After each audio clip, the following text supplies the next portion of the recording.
Olá, muito bom dia. Muito bem-vindo à última prova da American Cup de Portimão. Bonjour à tous, effectivement, bienvenue à Portimão dans le sud du Portugal pour cette ultime manche de la Lamera Cup cette saison 2018 avec au programme une course de 24 heures. Tant qu'à faire, autant finir en beauté. C'est la première fois que la Lamera vient sur ce circuit qui est assez hallucinant au milieu de l'Algarve. Vraiment un tracé assez spécifique. Et ce qui est assez intéressant, c'est qu'aucun des pilotes n'a déjà roulé ici. Grosse inconnue. Alors on a fait un petit sondage au sein du paddock pour savoir ce que les concurrents pensaient de ce circuit long de 4 km 650. Fantastique, fabuleux, grandiose. Une piste plutôt compliquée, très vallonnée et un circuit super moderne comme je les aime.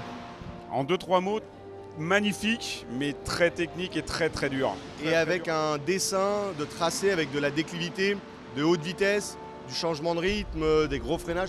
On a vraiment l'apanage d'un circuit rêvé. Un circuit qui fait l'unanimité, tout comme ce trophée. Regardez comme il est beau. Il ira au champion 2018 de la Lamera Cup. Et il y a un énorme suspense ce week-end puisqu'il y a encore au moins 5 voitures qui peuvent décrocher le titre. Alors comme nous sommes curieux, forcément, nous avons fait une petite enquête au sein du paddock. Et cette question, qui va être champion à la fin du week-end?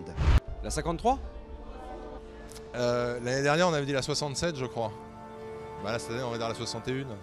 La question se pose pas, c'est nous.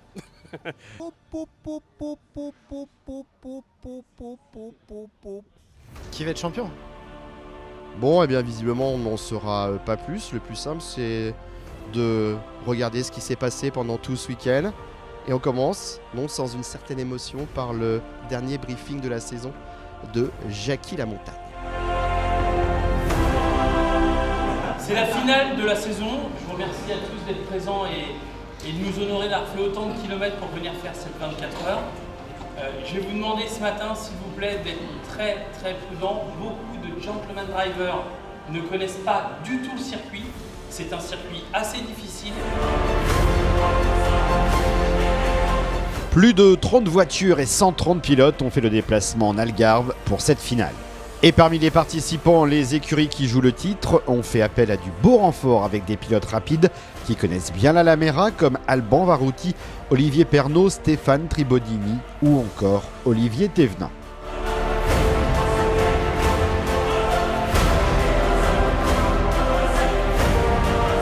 Pour d'autres participants, l'enjeu n'est pas le titre, mais la découverte de la discipline, de la voiture et de l'ambiance, puisqu'ils s'engageront pour toute la saison l'année prochaine. On fait à la base la Lotus Cup Europe, donc on est plus sur du sprint. L'endurance, c'est une découverte pour moi personnellement, j'ai toujours fait du sprint. J'ai découvert la voiture au Castellet cet été. Et puis, suite aux discussions de rentrée de septembre, j'ai décidé d'acheter l'écurie, de la renommer et de la mettre en configuration Owen Racing. On s'aperçoit qu'en fait en Lamera Cup, on roule pour un même budget, à peu près 2 fois, voire 2 fois et demi plus que dans d'autres championnats. Donc c'est quand même important pour les pilotes. Et aussi pour nous, l'équipe, c'est que c'est un nouveau challenge. Donc remotiver les troupes, clairement. Avoir de nouveaux véhicules, découvrir de nouvelles choses. Et pourquoi pas aller chercher, pas un titre, hein, parce que la première fois on n'arrivera pas, on ne dira pas qu'on sera champion la première année. Mais ça peut être un challenge pour nous et qui peut nous intéresser, ça c'est sûr. La course auto, c'est avant tout un jeu pour moi. J'ai un travail à côté, donc c'est passer surtout du bon temps. L'objectif, c'est de faire rouler les 2 voitures, la 12 et la 31. Et puis ce serait également d'exploiter 1 ou 2 autos supplémentaires. Donc des autos qui sont propriétés de pilotes, mais qui n'ont pas d'équipe pour faire toute la gestion de course. Les essais libres vont forcément permettre aux pilotes de se familiariser avec la piste et les débriefings dans les box vont bon train. Mais Wilfried Merafina va aussi en profiter pour tester de nouveaux pneus qui pourraient bien être utilisés la saison prochaine. Les premiers essais sont encourageants puisqu'ils vont 3 secondes plus vite au tour sur ce tracé. Je pense que ces pneus vont bien convenir à l'ensemble des pilotes de la Lamera Cup parce qu'ils apportent une amélioration, une facilité de conduite, notamment sur les freins. Globalement, on a un petit peu plus de grip, il n'y a que des avantages, il n'y a pas d'inconvénients, donc ça apporte plus d'adhérence sur les freins. Et aussi en réaccélération, on a moins ce problème de survirage, et surtout quand on glisse moins longtemps, on arrive à contrôler plus longtemps. On a également moins de sous-virage, bref, la voiture est mieux de partout, on l'a vu, sans forcer, c'était nettement plus rapide autour. Place au qualif et comme à chaque fois qu'il n'y a qu'une seule course, une super pole. Pour rappel, 2 pilotes par voiture partent chacun leur tour pour une session de 15 minutes. Leur meilleur temps est additionné, puis les 10 plus rapides repartent pour une super pole.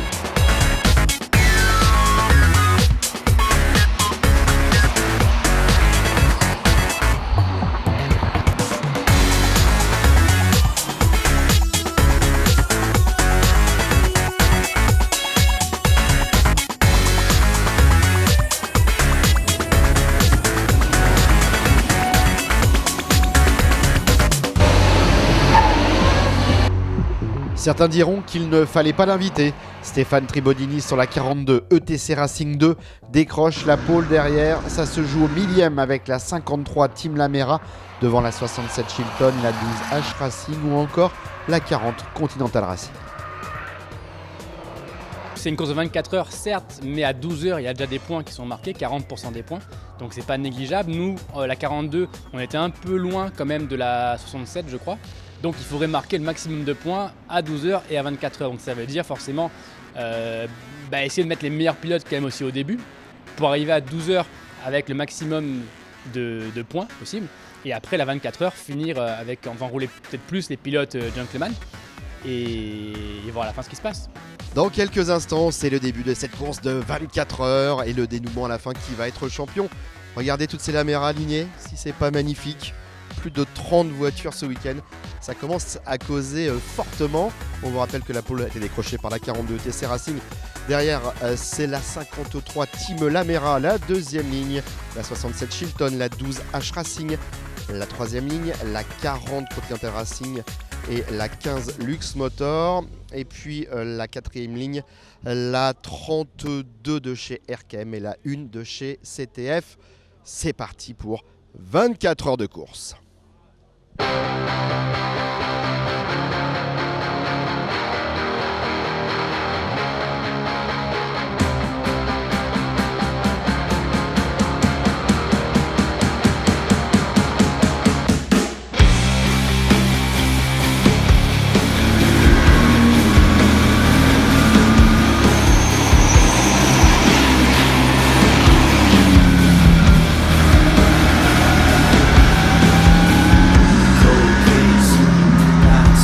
La 42 TC Racing 2 prend le meilleur départ, suivi de la 53 Team Lamera, la 12 H Racing, la 67 Chilton et la 40 Continental Racing.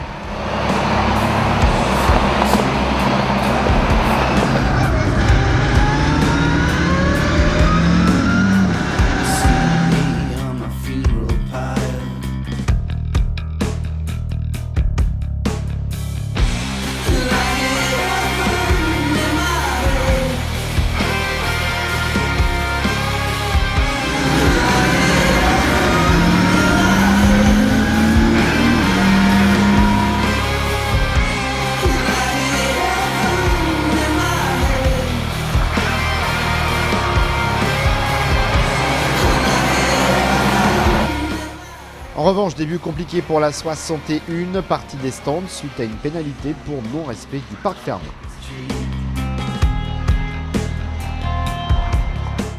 Les positions ne vont pas évoluer lors de la première heure.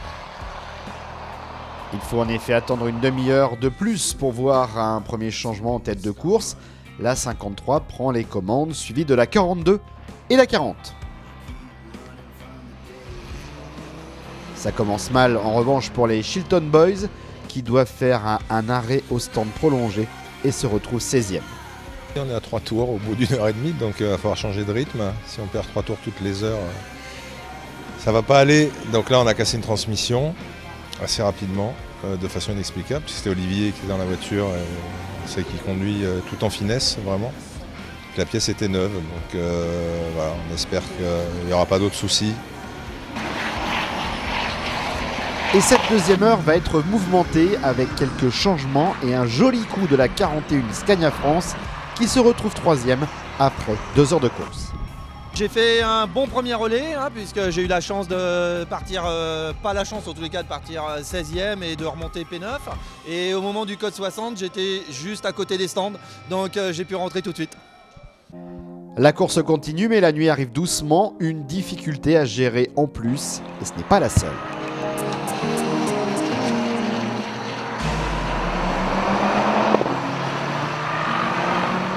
« 2h15 que la course a démarré. Alors on pensait vous donner des infos de temps en temps et là c'est quand même assez chaud puisque la 67 juste derrière moi rentre une nouvelle fois au stand et donc a priori ce ne sont pas des très bonnes nouvelles pour ceux qui sont en tête, on vous le rappelle, du classement de ce championnat et ça a même changé en même temps que je vous parle puisque c'est la 46 qui a pris les commandes devant la 42 ETC Racing 2 et la 53 Team Lamera. Il reste un petit peu moins de 22 heures. À mon avis, il va être très long ce reportage si ça continue comme ça.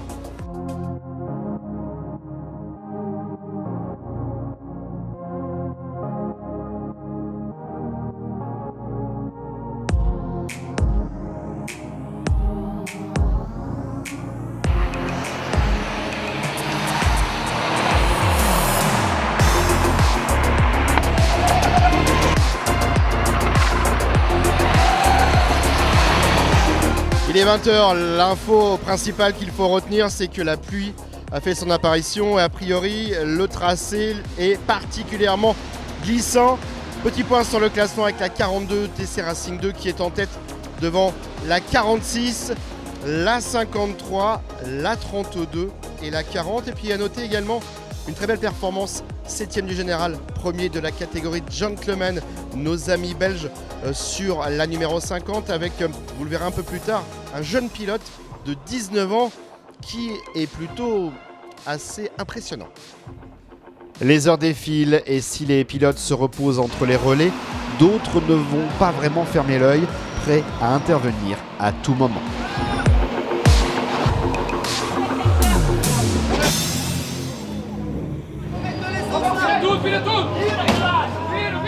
On est parti pour 24 heures, il n'y a pas 2 équipes malheureusement, ça pourrait arranger certains, mais il n'y a vraiment pas 2 équipes. On est vraiment entre mécanos et on est parti pour 24 heures, enfin même un peu plus avec les essais du début de journée. On gère ça comme on peut, il n'y a pas de spécialement de préparation, on prend les choses comme elles viennent et on se concentre sur la course et à faire le boulot correctement.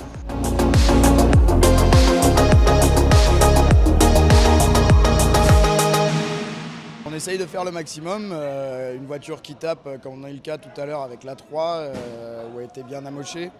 On a tout fait pour qu'elle reparte et on a pris à peu près entre une demi-heure et 3/4 d'heure pour que ça reparte, mais ça finit toujours par repartir.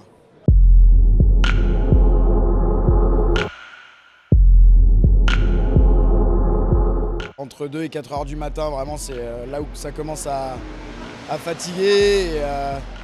Et après, il y a une autre horaire, c'est le lever du jour, où c'est un petit peu plus difficile. Et puis après, on a un rebond d'énergie jusqu'à la fin de la course. Il est minuit, on va pas parler trop fort parce qu'il y en a qui dorment derrière. On est dans la petite salle de repos organisée pour tous les pilotes de la Lamera. On va faire un petit point sur le classement puisque la 42 est toujours en tête avec, je vais regarder, 4 tours d'avance sur la 53. Et la 32 qui se tiennent vraiment. Également la 46 qui visiblement est revenue dans le même tour. Et puis derrière, voilà, pour finir le top 5, nous avons la 40. Et puis on va faire juste rendre un petit hommage quand même, parce qu'ils ont même pensé à la Lamera, à une petite babysitter Morgane, qui va veiller toute la nuit pour que les pilotes aillent faire dodo. Et on se retrouve dans quelques instants pour la suite. Pendant que certains dorment, d'autres sont sur la piste. Entre la fatigue, la nuit, la pluie, il faut s'adapter, surtout pour les gentlemen qui nous livrent leurs petits secrets. Franchement, ça s'est bien passé dans la journée, mais là, c'est pas la même voiture, pas le même circuit, pas les mêmes repères. Vraiment rien à voir, quoi. C'est vraiment surprenant, même. Écoute, quelle est ta tactique ? Moi, là, je mettais un rapport de plus que d'habitude dans chaque courbe. pour essayer de ne pas glisser à chaque virage et pas sortir de la route. C'était ma tactique. Je ne sais pas si c'est la bonne, mais...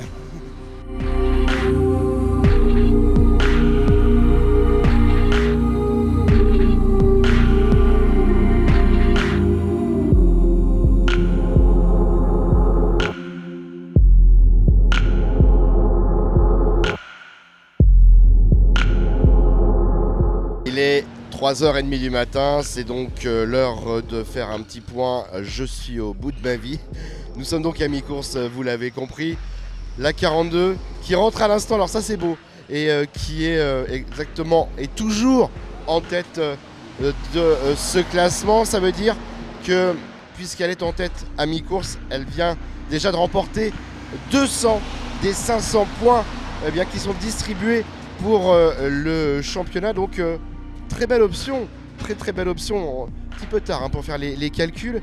Et donc la suite de ce classement, on trouve la 32 RKM Tremblay, 3e position pour la 46 Team TTM.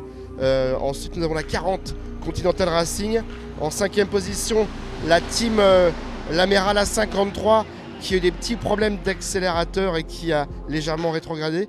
Et puis l'autre info assez importante à retenir quand même, c'est l'énorme remontée de la 67 Chilton, souvenez-vous, qui était 21e à un moment et qui vient de re-rentrer dans le top 10. Il reste 12 heures de course, rien n'est fait.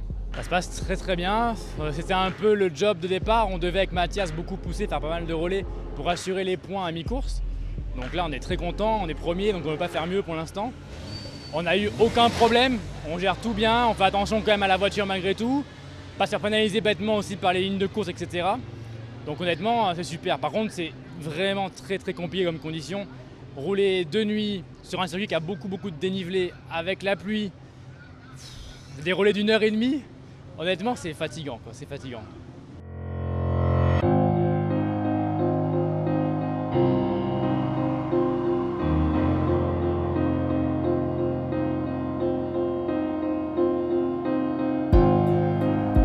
Le jour se lève, pas de gros changements en tête du classement, si ce n'est la 67 Chilton qui a repris quelques places. Elle est désormais 7e. Alors, sortons les calculettes. Pour être titrée, la 67 doit terminer 4e, mais elle compte 10 tours de retard sur l'actuelle 4e, la 46 Team TTM. Et au même moment, la 42 est toujours en tête. La 67 récupère la 5e place quelques minutes plus tard, à 9 tours de la 53, 4e, mais malheureusement pas pour longtemps.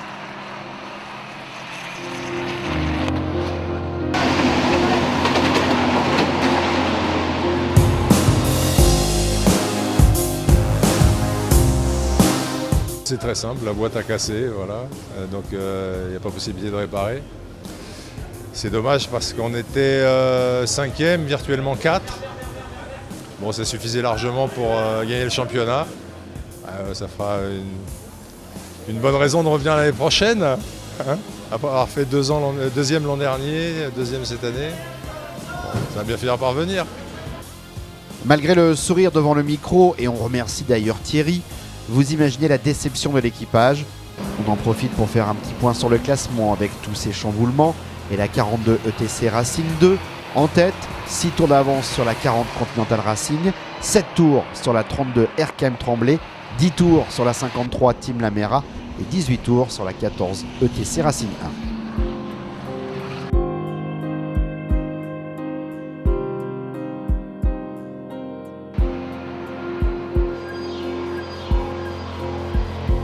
La 46 TTM qui pouvait espérer un top 3 va elle aussi perdre des places suite à un problème de changement de vitesse. Mais encore une fois, tout peut arriver dans les heures restantes.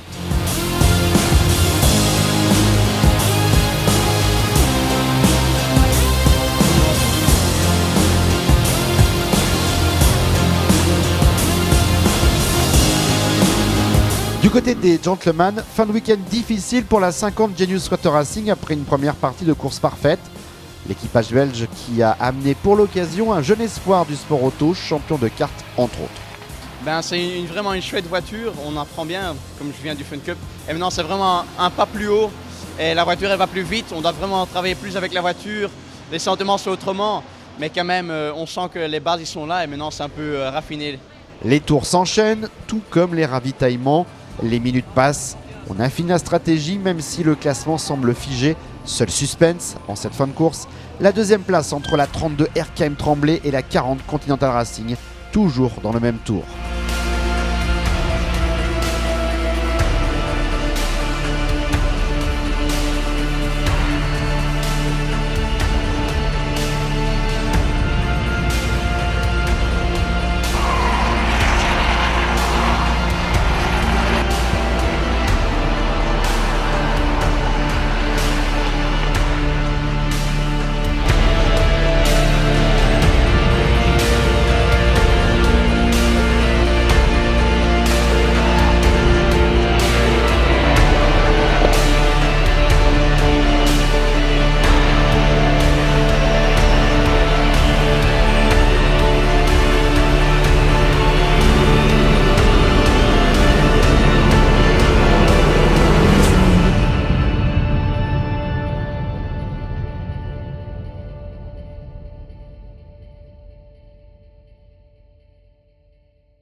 Forcément c'est sympa parce que d'abord je pense que nous sommes les plus anciens teams en l'Amera Cup. Donc ça fait plaisir, on avait commencé en 2012 avec l'équipe de Wilfried. Bon, on est bien sûr ravis, on a toujours cherché un petit peu à avoir ce titre quand même. Hein. C'est toujours bien sympa de concrétiser de belles choses, quoi. J'ai pas de mots encore. Je réalise pas trop, je comprends pas trop ce qui m'arrive. C'est la première. Donc demain je pense que je vais commencer à réaliser. Ouais. Au classement de cette course chez les gentlemen, c'est la 47 Scania 3 qui s'impose devant la 51 AMS Propreté et la 7 CTF Groupe FA. Victoire au général de la 42, mais aussi de la catégorie Pro-Am forcément, devant la 14 ETC Racing 1 et la 41 Scania France. Dans la catégorie élite, victoire de la 32 RKM Tremblay devant la 40 Continental Racing et la 53 Team Lamera. Au championnat, vous l'avez également compris, grâce à leur victoire à Portimao au Scratch, la 42 ETC Racing 2 remporte le titre de champion 2018 de la Lamera Cup.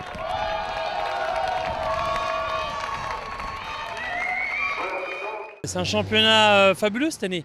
C'est pas une élite qui gagne, c'est un équipage Pro-Am avec des pilotes certes talentueux, mais aussi de vrais gentleman drivers qui ont appris cette année à piloter pour la première fois et à rouler sur nos différentes épreuves et qui sont vraiment devenus de vrais pilotes. Hein. On peut dire que c'est une vraie réussite. On a 2 gentlemen qui vont devenir des élites l'année prochaine et qui se sont battus durant 24 heures pour gagner cette coupe. Un nouveau trophée qui vont se remettre maintenant d'année en année avec l'envie de venir défendre ses chances et de défendre surtout le trophée qu'on a gagné l'année d'avant. Donc on peut féliciter quand même l'équipage de la 42 qui s'est battu vraiment bec et ongle avec une stratégie super agressive et c'était vraiment une belle bataille.